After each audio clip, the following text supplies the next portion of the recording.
اس کا شان نزول یہ ہے کہ ہمارے پیارے نبی پاک صلی اللہ علیہ وآلہ وسلم آپ کے صحابہ کرام نے آپس میں مشورہ کیا کہ پیارے نبی ہمیں ہر وقت دین کی تبلیغ کرتے رہتے ہیں، کچھ ایسا کیا جائے کہ ہم آپس میں کچھ پیسے کوئی دولت جمع کریں، ہم اپنے پیارے نبی کی خدمت کریں۔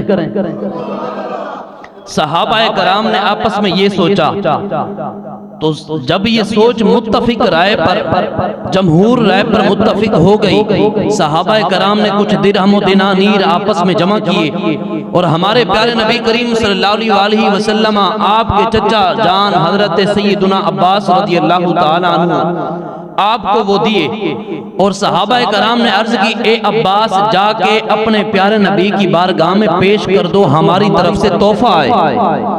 حضرت عباس وہ پیسے لے کے پیارے نبی کی بارگاہ میں آئے، جب حضور کی بارگاہ میں آئے تو حضور کی بارگاہ میں وہ پیسے دینے لگے، جیسے ہی پیسے دینے لگے ادھر سے اللہ نے جبرائیل کو بھیج دیا۔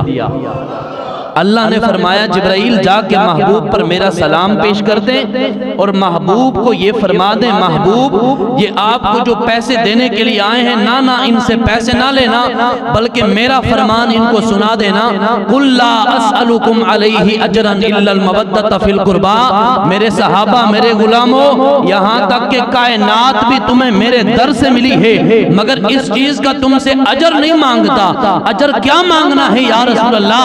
آپ سب سے گنبد سے آواز آتی ہے کہ ہر شے تمہیں میرے در سے ملی ہے مگر ایک شے مانگتا ہوں کہ میری آل سے پیار کرنا، میری آل سے محبت کرنا، میری آل سے مودت کرنا۔ بات کو بڑی تیزی سے ٹائم مختصر آگے کی طرف لے چلتا ہوں۔ اس آیت میں جو ذکر ہوا قُلْ لَا أَسْأَلُكُمْ عَلَيْهِ أَجْرًا إِلَّا الْمَوَدَّةَ فِي الْقُرْبَى، اب حضور کے جو گھر والے ہیں ان کو کہا جاتا ہے اہل البیت۔ اہل بیت کی تین قسمیں، سب سے پہلی بیت نسبی، دوسری ہے بیت سکنہ، تیسری ہے بیت ولادت۔ جو بیت نسبی ہے یہ ہے کہ بنو ہاشم قبیلہ سے یعنی حضرت عبد المطلب سے جو بھی اولاد ہے اس کا رشتہ ہمارے پیارے نبی سے نسبی ہے۔ اور جو بیت سکنہ ہے یہ ہے کہ اللہ نے ہمارے پیارے نبی کے نکاح میں جتنی ازواج عطا فرمائی وہ سارے بیت سکنہ میں شمار ہوتی ہیں، یعنی حضور کے گھروں میں رہی۔ تیسری ہے بیت ولادت، یہ ولادت کے اندر جو ہمارے پیارے نبی کی اولاد ہے وہ صرف اس بیت ولادت میں شامل ہوتی ہے۔ اب توجہ کیجئے گا، میں بڑی تیزی سے بات کو آگے کی طرف لے کے چلتا ہوں۔ اللہ کے نبی اور رسول کی جو اولاد ہونا اس کی عزت و تکریم کے لیے صرف اولاد ہونا کافی نہیں ہوتا، عزت پانے کے لیے اپنے بابا کے نقش قدم پہ چلنا پڑتا، اپنے بابا کی سیرت پہ عمل کرنا پڑتا، پھر جا کے عزت ملتی ہے۔ میں بڑی بات کا ٹچ دے کے آگے چلتا ہوں۔ آج کل جس طرح ہمارے معاشرے میں کوئی بہت بڑے پیر صاحب مرشد صاحب ہوں، جب وہ دنیا سے پردہ فرماتے ہیں تو ان کی سیٹ پر کون آتا ہے؟ ان کا بیٹا۔ کیوں آتا ہے؟ حالانکہ وہ چاہے دنیا کا جاہل و اجہل کیوں نہ ہو، دنیا کا شرابی و جاہل کیوں نہ ہو، پیر صاحب گئے ان کو پگ پہنا دی گئی اور جناب مسند پہ بٹھا دیا گیا، یہ نہیں دیکھا کہ اس کو قرآن بھی آتا ہے، یہ نہیں دیکھا اس کو کچھ علم بھی آتا ہے۔ ایسے پیر کا بیٹا پیر، جی پوچھو کیوں؟ کہا اس وجہ سے کہ سانپ کا بیٹا سانپ ہی ہوتا ہے۔ لہٰذا عزت پانے کے لیے اولاد ہونا کافی نہیں ہوتا، عزت پانے کے لیے اپنے بابا کی سیرت پہ عمل کرنا پڑتا ہے۔ میں مثال دیتا ہوں، حضرت نوح علیہ السلام اللہ کے نبی ہیں، بہت بڑے نبی ہیں۔ جب آپ کی قوم نے نافرمانی کی عذاب آیا، وہ طوفان، اس طوفان میں جو آپ کے اہل البیت، آپ کو ماننے والے، آپ کے ارد گرد والے تھے، سارے کشتی میں سوار ہو گئے، کشتی پانی پہ چلی۔ آپ نے اپنے بیٹے کنعان جس کا نام تھا جو کہ کافر تھا، اپنے بابا کی سیرت پہ عمل نہیں کرتا تھا کس کا بیٹا؟ نبی کا۔ اب آپ مجھ سمیت جو جس جاہل پیر کے بیٹے کا مرید بنا بیٹھا ہے، آج سے توبہ کر کے اٹھنا، کسی اچھے پیر کے مرید ہو جانا۔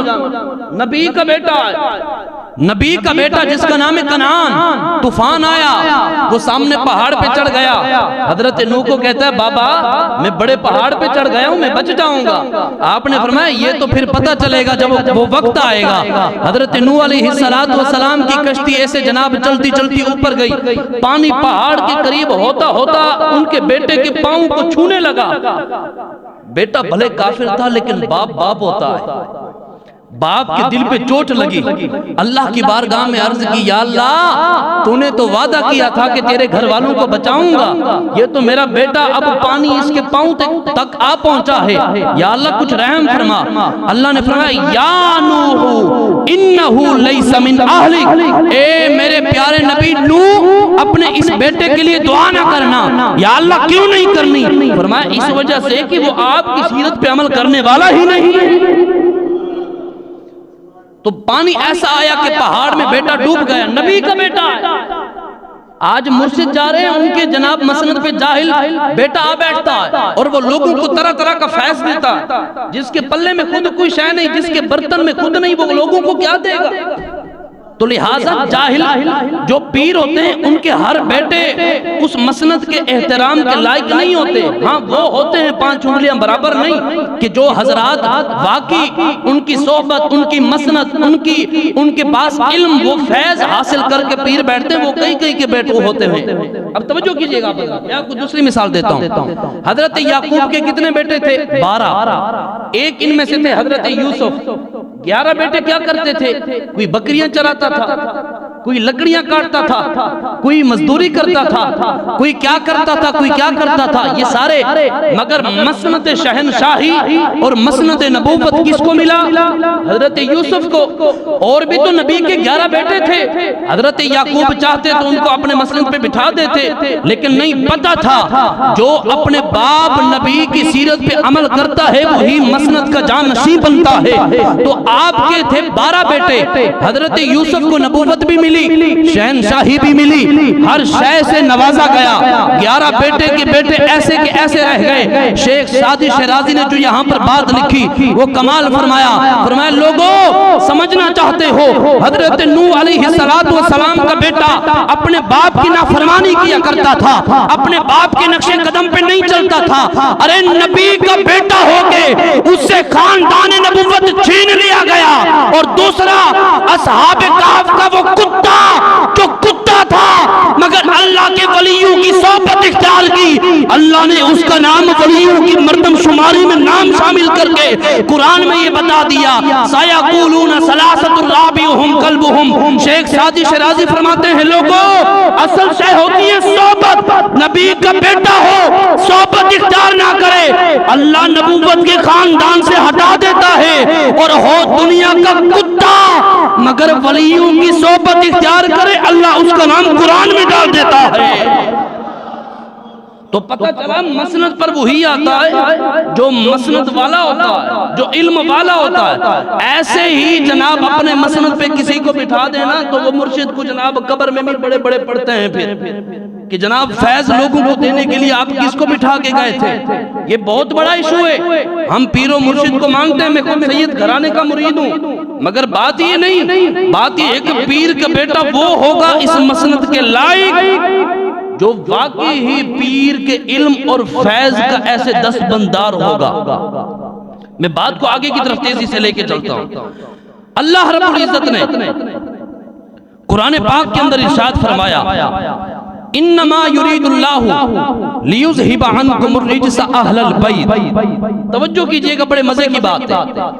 اللہ نے قرآن میں اعلان فرمایا انما یرید اللہ، بے شک اللہ یہ ارادہ کرتا ہے، ترجمہ سنیے گا قرآن کا، اللہ یہ ارادہ کرتا ہے لیذہب عنکم الرجس، اے نبی کے گھر والوں تم سے برائی کو دور کر دے۔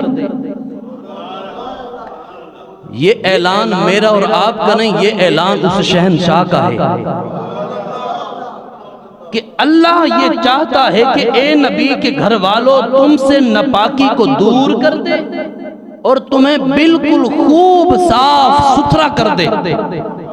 یہ اللہ کا اعلان ہے نبی کے گھر والوں کے بارے میں۔ کیا شان ہے نبی کے گھر والوں کی! کیا مقام ہے نبی کے گھر والوں کا؟ توجہ کیجئے گا، ہر نمازی میں اور آپ جب نماز پڑھنے کے لیے آتے ہیں تو پہلے کیا کرتے ہیں؟ وضو سے پہلے کیا کرتے ہیں؟ استنجا، ناپاکی کو اپنے سے دور کرتے ہیں، پھر جاتے ہیں وضو خانے میں اور جا کے وضو اس طرح کرتے ہیں کہ کوئی ناپاکی ہم میں نہ رہے۔ کیوں؟ اللہ فرماتا ہے اے دنیا کے نمازی میری بارگاہ میں آنا ہے تو پہلے پاکی حاصل کرنی ہے۔ اللہ فرماتا ہے اے دنیا کے مفتی علم والے میری بارگاہ میں آنا ہے تو ناپاکی کو دور کرنا ہے۔ اے دنیا کے عالم میری بارگاہ میں آنا ہے، آنے سے پہلے شرط ناپاکی کو دور کرنا ہے۔ اے دنیا کے بہت بڑے ولی شیخ القطب والعرب والعجم جب میری بارگاہ میں آنا ہے تو ناپاکی کو پہلے دور کرنا ہے۔ یعنی ہر نمازی، ہر عالم، ہر عابد، ہر زاہد، ہر دنیا کا بہت بڑا متقی جب اللہ کی بارگاہ میں آتا ہے تو پہلے ناپاکی کو دور کرنے کا اسے حکم دیا گیا ہے۔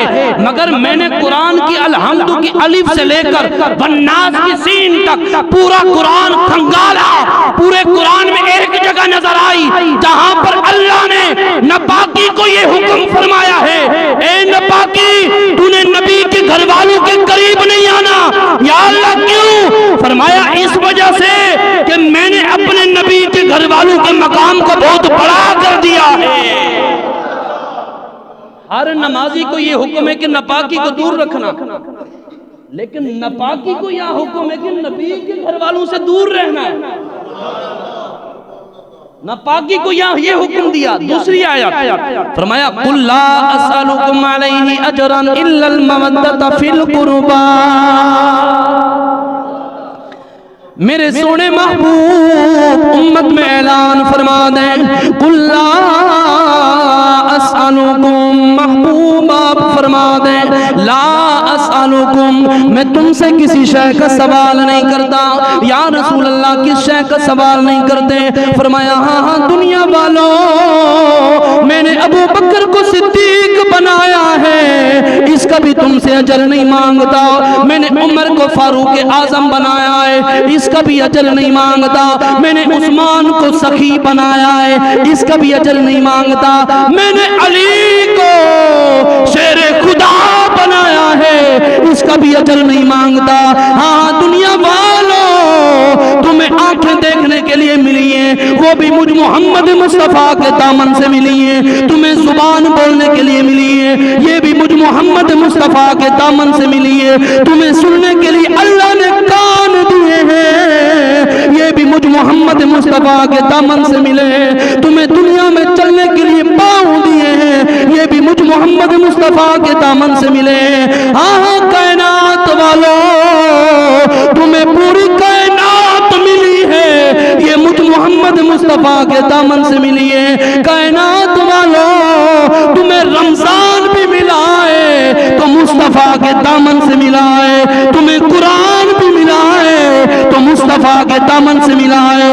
یا رسول اللہ فرمانا کیا چاہتے ہیں؟ سب سے گنبد سے آواز آتی ہے او کائنات والوں میں نے تمہیں پوری کائنات دی ہے، کسی شے کا اجر نہیں مانگتا۔ یا رسول اللہ اجر کیا مانگتے ہیں؟ سب سے گنبد سے آواز آتی ہے اِلَّا الْمَوَدَّةَ فِي الْقُرْبَى، کائنات والوں پوری کائنات تمہیں دیے مگر کسی پر میں اجر نہیں مانگتا، لیکن ایک بات ہے مرتے دم تک میری آل سے پیار کرتے رہنا۔ اس وجہ سے ہم کہتے ہیں اللہ اللہ نبی کا گھرانہ، یہ گھرانہ وراء الورا ہے۔ اللہ اللہ نبی کا گھرانہ، یہ گھرانہ ورا۔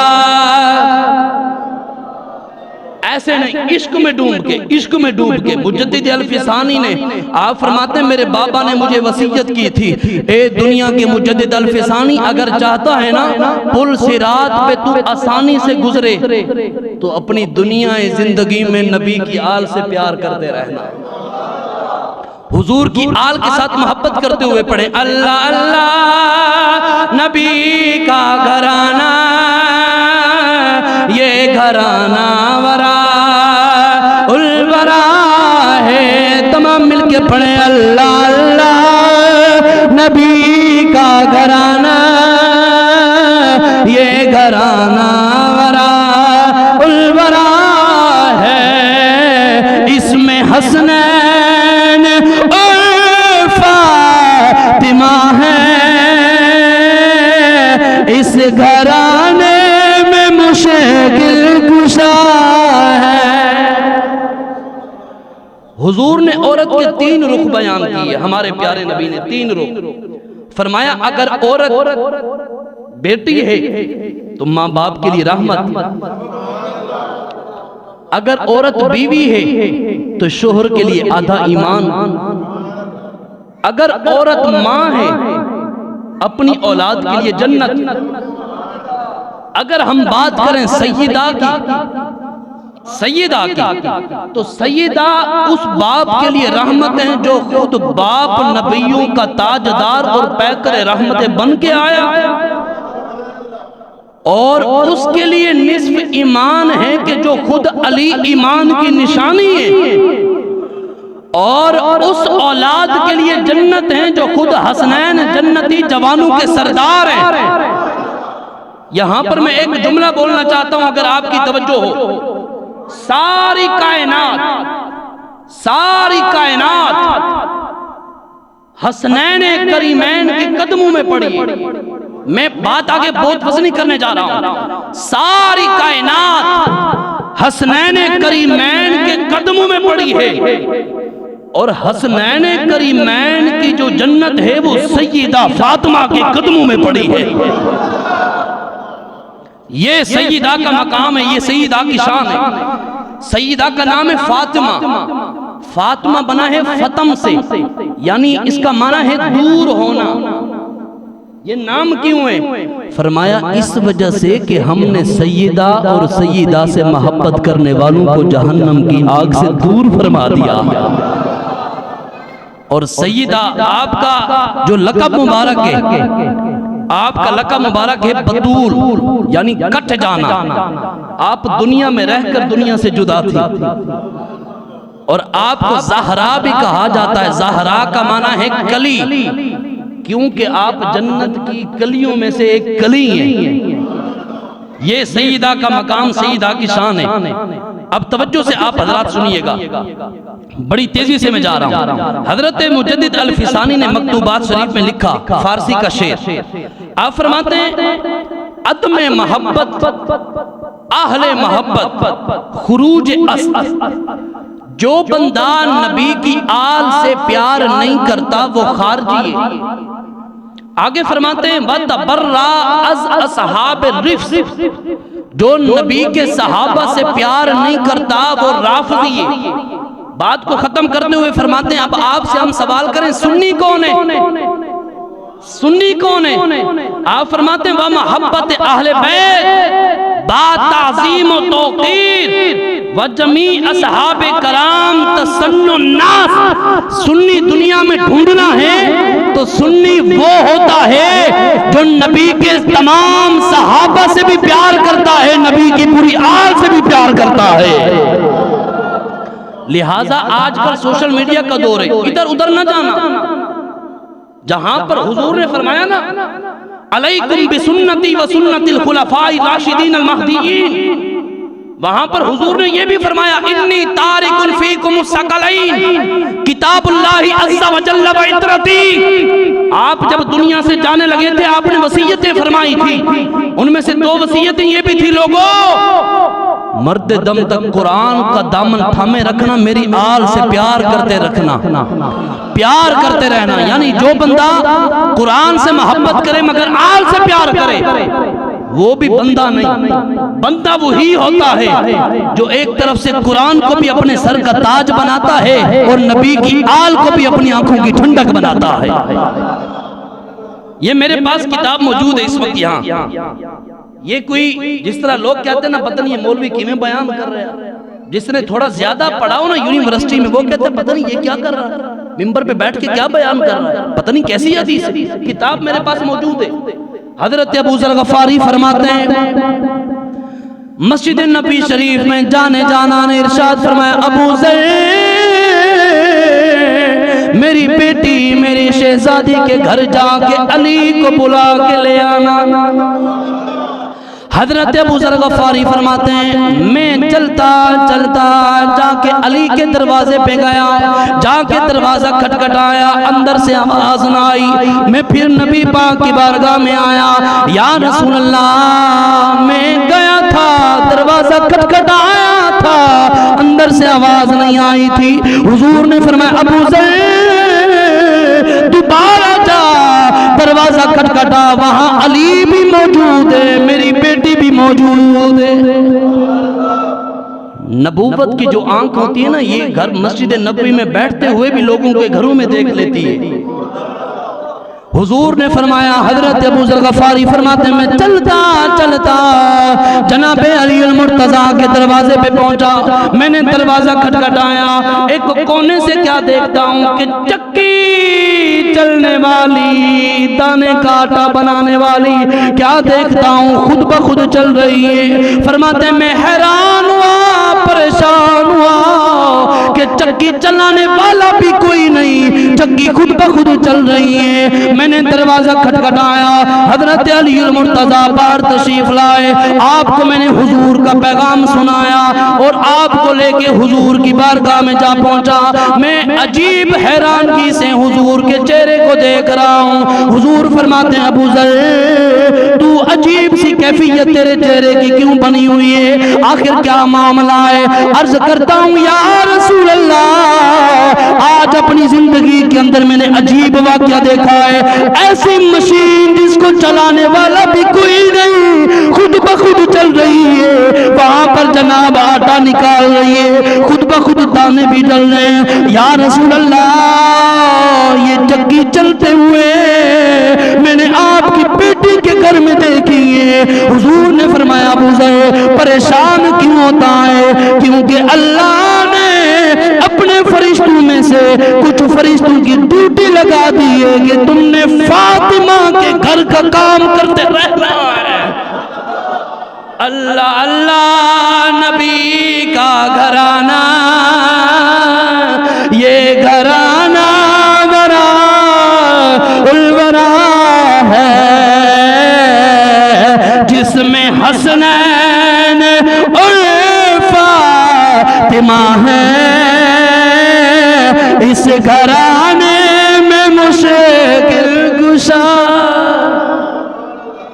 اور سنو آخری بات کر کے اجازت چاہتا ہوں، جانے جانا نے ارشاد فرمایا قیامت کا دن ہوگا جس دن یوم یفر المرء من اخیہ و امہ و ابی و صاحبتہ و بنی لکل امرئ منہم یومئذ شأن یغنی وجوہ یومئذ مسفرہ ضاحکۃ مستبشرہ۔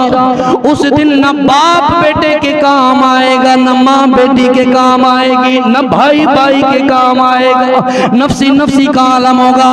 جانے جانا نے ارشاد فرمایا قیامت کے دن صرف دو رشتے کام آئیں گے، دو رشتے کام آئیں گے۔ آج لوگ کہتے ہو دیوانے ہو گئے ہو، نعرہ رسالت لگاتے ہو، یہاں پر حدیث مبارکہ حضور نے فرمایا قیامت کے دن دو رشتے کام آئیں گے، ایک میری اولاد والا رشتہ کام آئے گا اور دوسرا میری غلامی والا رشتہ کام آئے گا۔ آگے حدیث کمپلیٹ کرنے لگا ہوں۔ حضور نے فرمایا جب قیامت کا دن ہوگا، اذا کان یوم القیامت نادا مناد من بطنان العرش، جب قیامت کا دن ہوگا ایک ندا دینے والا ندا دے گا۔ اب ندا کیا ہوگی؟ نبی پاک کی زبان عربی زبان ہے۔ فرمایا یا اہل الجمع نکسوا رؤوسکم وغضوا ابصارکم حتی تمر فاطمة بنت محمد على الصراط فتمر مع 70,000 جارية من من الحور العین کمر البرق. جب قیامت کا دن ہوگا منادی ندا دے گا، او قیامت کے دن آنے والے لوگوں سارے اپنی اپنی نگاہوں کو جھکا لو، نگاہوں کو جھکا لو، نگاہوں کو جھکا لو. لوگ پوچھیں گے یا اللہ آج کیا ہونے جا رہا ہے؟ فرمایا لوگوں اپنی اپنی نظروں کو جھکا لو، آج اس جگہ سے سیدہ نبی کی بیٹی 70,000 حوروں کے ساتھ گزر رہی ہے. اللہ اللہ نبی کا گھرانہ، یہ گھرانہ ورا. اللہ اللہ نبی کا گھرانہ، یہ گھرانہ ورا. ماہ رمضان المبارک سیدہ کے در سے جو ہمیں سبق ملتا ہے، اگر ہم سیدہ کی سیرت پہ عمل کرنا شروع کر دیں نا، عورت جو چیز ہوتی ہے نا، عورت یہ جنت بھی ہے جہنم بھی ہے. اگر آپ کے گھر کو سنوار دے تو سب سے بڑی جنت وہی ہے، اگر آپ کے گھر کو بگاڑ دے سب سے بڑی جہنم وہی ہے.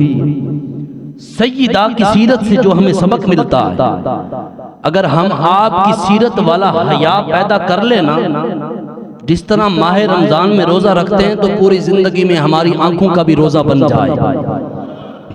اگر سیدہ کی سیرت پہ عمل کرنا شروع کر دینا تو جس طرح رمضان شریف میں ہم سخاوت کرتے ہیں تو یہ سخاوت ہماری پوری دنیا میں عمل کا پیکر بن جائے.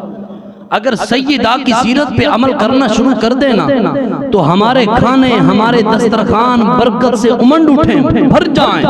کیوں کہ سیدہ کا یہ وہ گھرانہ ہے اور علی المرتضیٰ کا وہ گھرانہ ہے کہ جو سیدہ کے بابا ہے وہ نبیوں کے تاجدار بن کے آئے.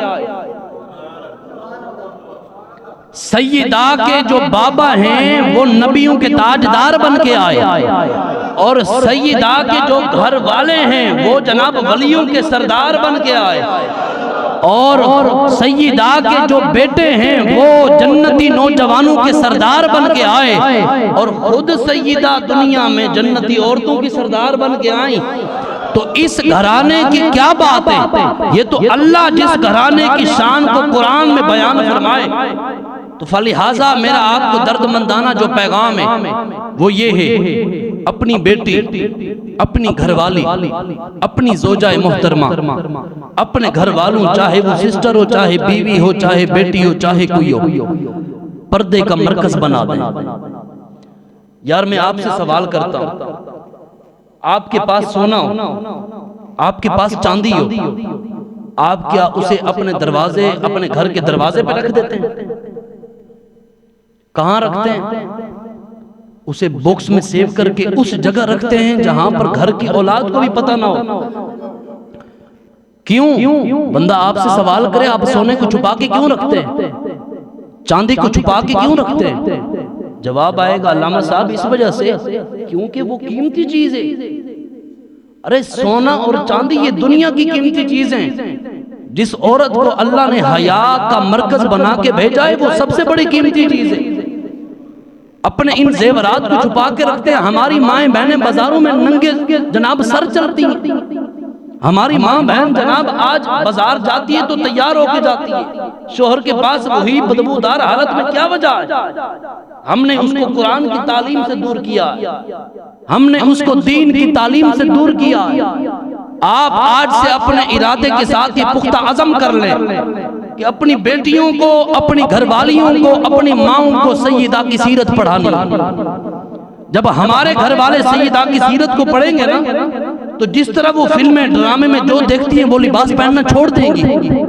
وہ لباس وہی اوڑھیں گی جس پر اللہ بھی راضی ہوں، اس کے محبوب بھی راضی ہوں، اور جنت کے اندر جب اس دنیا سے جائیں تو جنت میں سیدہ بھی راضی ہوں. اس وجہ سے سیدہ پاک کی سیرت پہ عمل کرنا پڑے گا۔ وہ معزز تھے زمانے میں مسلمان ہو کر، ہم خار ہوئے اس دنیا میں تارک قرآن ہو کر۔ اللہ اللہ نبی کا گھرانہ، یہ گھرانہ وراء الورا ہے جس میں حسنین اور فاطمہ ہیں۔ اس گھرانے میں مشکل کشاں ہیں، فقیران آئے صدا کر چلے، صدا خوش رہو ہم دعا کر چلے۔